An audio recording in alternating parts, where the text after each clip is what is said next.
Esa fuerza a la que apelaba antes Pilar y que también se decía en el vídeo de su presentación es la fuerza de lo público, la fuerza de las políticas públicas, que son las políticas de la mayoría, de la clase media, de los trabajadores y trabajadoras, de la clase corriente. Da igual que sean autónomos, trabajadores por cuenta ajena o trabajadores por cuenta propia, pequeños y medianos empresarios.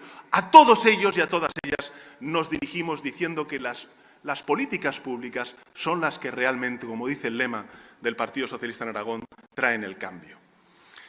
Y lo hacemos además con todas nuestras fuerzas. Y empatizamos, escuchamos a aquellos que no puedan estar de acuerdo con nosotros. Pero, oye, desde luego no vamos a caer en sus falacias.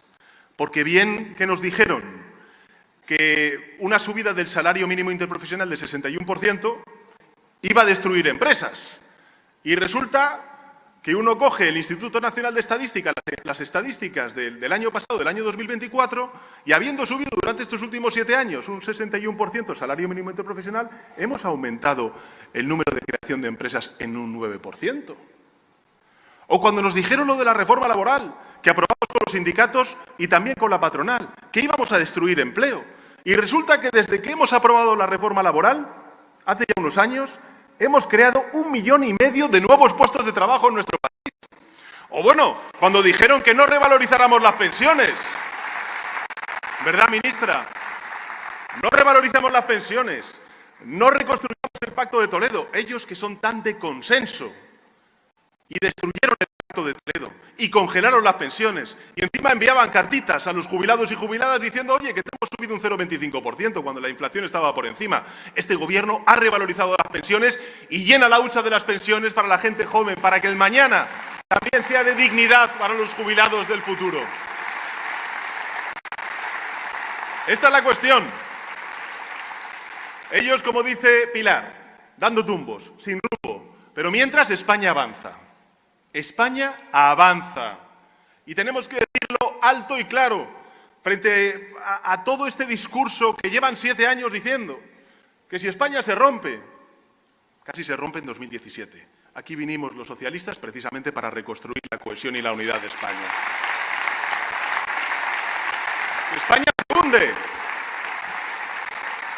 Que España se hunde por las políticas sanchistas. Pero bueno, vamos a ver, son socialistas, no sanchistas, pero en todo caso, esta misma semana, distintas instituciones financieras privadas y también públicas como el Banco de España, en un contexto tan incierto por las políticas neoliberales de unos y la irresponsabilidad bélica de otros, el Banco de España ha dicho que vamos a crecer un 2,7% y vamos a seguir liderando el crecimiento económico en Europa.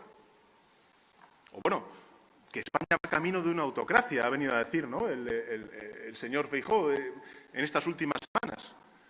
Cuando el The Economist, que es un semanario británico, para aquel que no lo conozca, bastante, vamos a decir, a la derecha, no tan a la izquierda, ha dicho que desde que hemos formado gobierno en el año 2018, España ha escalado en las posiciones de democracia plena. Y somos el 21, o la 21 democracia plena en el conjunto del planeta, ¿no? Y si nos circunscribimos al grupo de las 20 mayores economías, somos la 6ª democracia plena de ese grupo tan selecto de 20 democracias, de las 20 principales democracias del mundo. ¿Qué quiero deciros con esto? Pues que no tienen ni ideas, ni tampoco tienen proyecto, tienen mucha mala uva. Es verdad, como ha dicho antes Pilar, este hombre no es presidente del gobierno porque no quiere, y también os digo, no es jefe de la oposición porque no sabe. Porque no sabe. Por eso, nosotros las cosas claras y la oposición espesa. Y en un momento como el actual, donde se necesitan liderazgos seguros, sí, liderazgos seguros, no una oposición que es incapaz de romper con la ultraderecha que quiere destruir Europa, que es incapaz de pedirle a Mazón una dimisión después de lo que ha pasado en Valencia o a Ayuso en Madrid. Necesitamos un liderazgo seguro que dé certidumbre a la sociedad española en un momento tan difícil como el actual. Es verdad que llevamos 7 años, ¿no?, dando certidumbre en contextos muy difíciles, poniendo encima de la mesa respuestas socialdemócratas cuando antes se pusieron encima de la mesa políticas neoliberales para responder a la crisis financiera, recortes, expedientes de regulación de empleo, hoy créditos ICO, ERTES y también transferencias a los autónomos y un refuerzo de la política pública, como hicimos durante la pandemia. Sí, pandemias, guerras en Oriente Medio, en Ucrania, también la crisis energética, la crisis inflacionaria, ya se nos olvida. Pero acordaros cuando las inflaciones en nuestro país estaban en 2 dígitos, por encima del 10%, en los primeros momentos de la guerra. Bueno, necesitamos certidumbre. Y yo quiero compartir con vosotros algunas certezas en este momento tan complejo que vive Europa y que vive también el mundo. La primera certeza, hablando de Ucrania. Tengamos claro que lo que nos estamos jugando en Ucrania no es un conflicto regional. Incluso no diría que es un conflicto global por la magnitud de los actores. Estamos hablando de Rusia, que es una gran potencia, también nuclear, no Europa, que también, o Estados Unidos, o la misma Ucrania. Lo que nos estamos jugando es algo mucho más importante para países medios como es España. Lo que nos estamos jugando es el multilateralismo. Nos estamos jugando el tener un orden internacional donde los países, las naciones, podamos coexistir en base a unas reglas de manera pacífica. Porque lo que ha hecho Putin desde hace 3 años a esta parte es decir que yo invado un tercer país porque me interesa. Si ese país no me hace caso, como es, por ejemplo, el gobierno títere que tiene en Bielorrusia, pues lo invado. Trato de influir en ese país. Trato de derrocar al presidente legítimo Zelensky. Escucho a algunos líderes políticos decir que Zelensky es un dictador. No, Zelensky fue votado por los ucranianos y ucranianas. Y si hay que reivindicar el compromiso de un demócrata, es precisamente Navalny en Rusia, que dio la vida por luchar por la democracia y por la libertad de la gente de Rusia. Por tanto, no nos olvidemos, hay un agresor, que es Putin, y hay un agredido, que es un pueblo que quiere existir y que quiere adherirse a la Unión Europea. Y Putin lo que ve es, con mucho pavor y con mucho temor, la consolidación de un proyecto político, que es el europeo, basado en la convivencia, la coexistencia pacífica de naciones, en el multilateralismo, en la democracia, en los derechos humanos, en el reconocimiento de libertades al conjunto de la población, en este caso europea. Por eso, apremia la paz. Y nosotros damos la bienvenida a todos los esfuerzos que se puedan dar en favor de la paz. Pero una paz que sea justa y duradera, porque si premiamos al agresor, ese agresor en el futuro se verá crecido y podrá abrir la puerta a nuevas agresiones quizá aún más fuertes.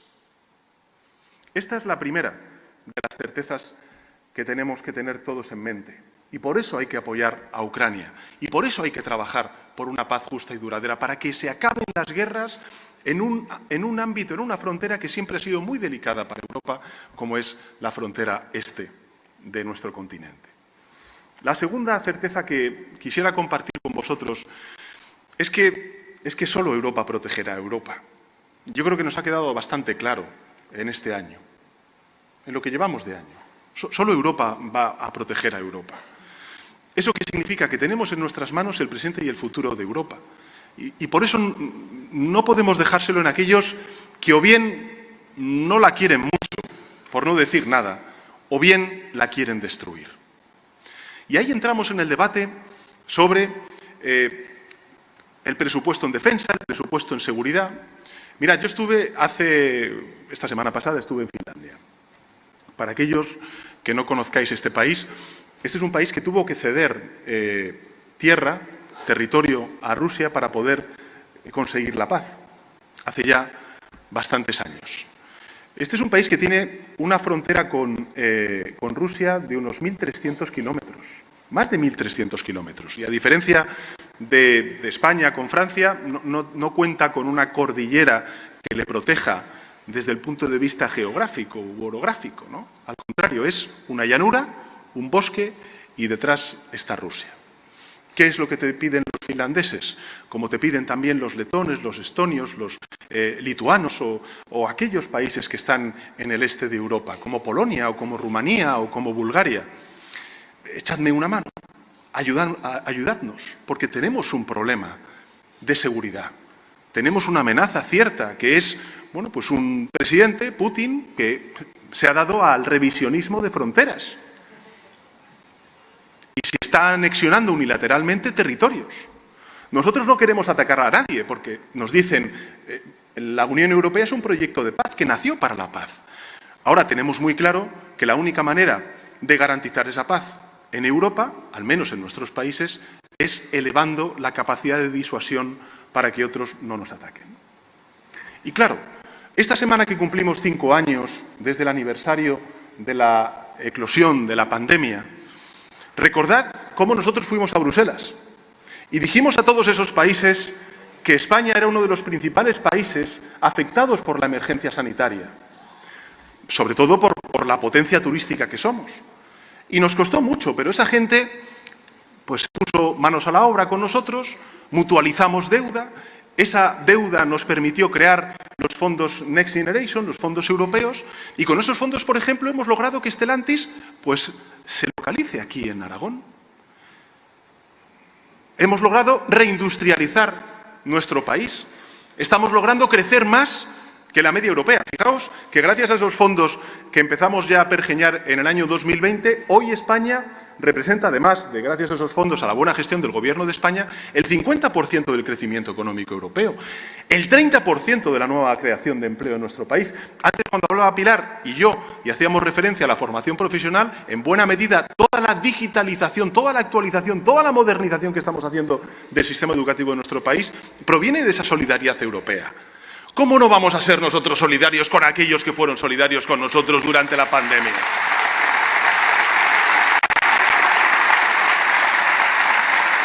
Tenemos que serlo. Tenemos que ser solidarios, teniendo en cuenta que evidentemente nuestra seguridad nada tiene que ver con la suya desde el punto de vista de la amenaza física de los rusos. Nosotros podremos tener, quizá, pues ataques híbridos, como llaman los técnicos, los profesionales, los especializados en esto, que son ataques cibernéticos a nuestra ciberseguridad. Bueno, eso lo podremos tener. Tendremos que mejorar nuestra capacidad de ciberseguridad, tendremos que mejorar nuestra protección de las infraestructuras críticas, tendremos, como es evidente y hemos visto en Valencia, pues que hacer frente de una manera mucho más eficaz a todo lo que tiene que ver con las emergencias de protección civil derivadas de una emergencia climática que está afectando principalmente al Mediterráneo y a la península ibérica. Todo eso tendremos que hacerlo. Tenemos unas necesidades de seguridad particularmente diferentes a las que puedan tener en el este y en el oriente de Europa, pero tenemos entre todos que mejorar nuestra seguridad, porque es Europa quien tiene que proteger a Europa y nadie mejor que Europa para proteger a Europa. ¿Cuál es la diferencia? La diferencia es, y no lo digo en palabras, lo digo en números. Desde que yo soy presidente del Gobierno, hemos aumentado las políticas de protección social, quedaos con la cifra, en 120.000 millones de euros. 120.000 millones de euros en sanidad, en educación, en dependencia, en pensiones, en lo que decía antes la ministra Alegría. 120.000 millones de euros de aumento. En transición ecológica, más de 20.000 millones de euros. En presupuesto en defensa, más de 10.000 millones de euros.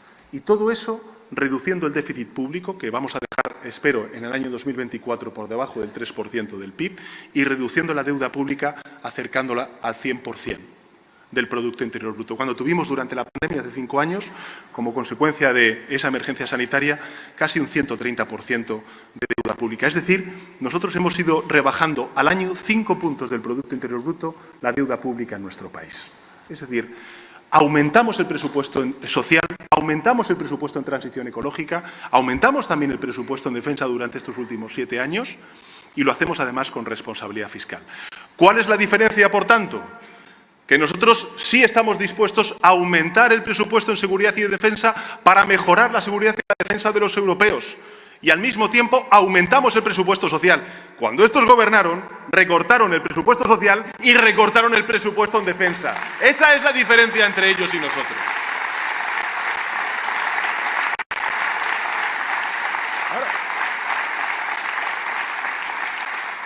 Porque este 2% del Producto Interior Bruto en defensa lo acordó el señor Rajoy cuando era presidente del Gobierno en 2014. ¿Y qué es lo que pasó? Él acuerda una cosa para que cumplan otros. Menuda solidaridad. Y encima luego me lo reprochan. Cuando llegamos al Gobierno en 2018, ¿sabéis en cuánto estaba el presupuesto en defensa? Por debajo del 1% del Producto Interior Bruto. Y ahora me dicen que ¿por qué no hemos llegado al 2%? Pues porque el señor Rajoy lo dejó en el 0,9%. Pero no se preocupen que llegaremos, porque queremos comprometernos con aquellos países que han sido solidarios, como lo fueron ellos con nosotros durante la pandemia. En todo caso, lo importante es que todo este presupuesto en seguridad y en defensa lo vamos a hacer para todo aquello que son las necesidades que tiene España por delante. Y además con algo importante, con un momento tecnológico que nos va a llevar a que los emprendedores y emprendedoras tecnológicos, las startups, las pequeñas y medianas empresas tengan oportunidades en todos los territorios para dar ese salto tecnológico que necesita nuestro país. Porque si tenemos que aprender algo de Estados Unidos y de China, ¿sabéis qué es? La tecnología.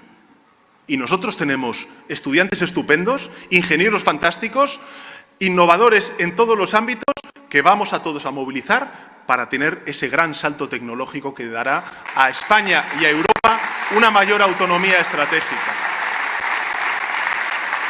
Esa es la segunda certeza que quería compartir con vosotros. La tercera, hablando de guerras comerciales, y esto lo saben bien los veteranos, es que, como en la vida, las naciones que se encierran no se hacen más grandes, se hacen más pequeñas. Nunca es bueno abrir guerras comerciales. Nunca es bueno. A mí me parece, en fin, poco acertado, voy a decirlo así, abrir una guerra comercial con el primer bloque comercial del mundo, que es la Unión Europea.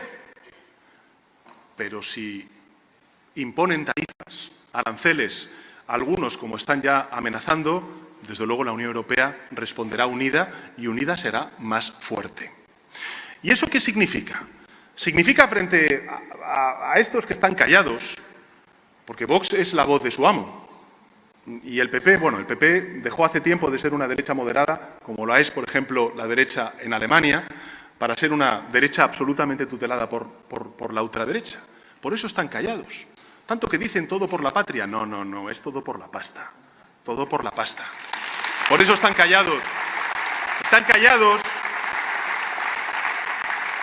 porque son muy fuertes, sí, son muy fuertes con los débiles, pero son absolutamente serviles con los poderosos, por eso están callados. Ahora bien, quiero que sepan, los agricultores, los ganaderos, los empresarios, las industrias, los trabajadores y trabajadoras de Aragón y de España, que si se imponen esos aranceles, trabajaremos por una respuesta unida a nivel europeo y desde luego protegeremos a esos trabajadores, a esas empresas, a esas industrias, a esos agricultores, ganaderos, a todo el sector productivo, como hicimos durante la pandemia, la crisis energética, la crisis inflacionaria y las guerras de Putin en Ucrania y también en Oriente Medio.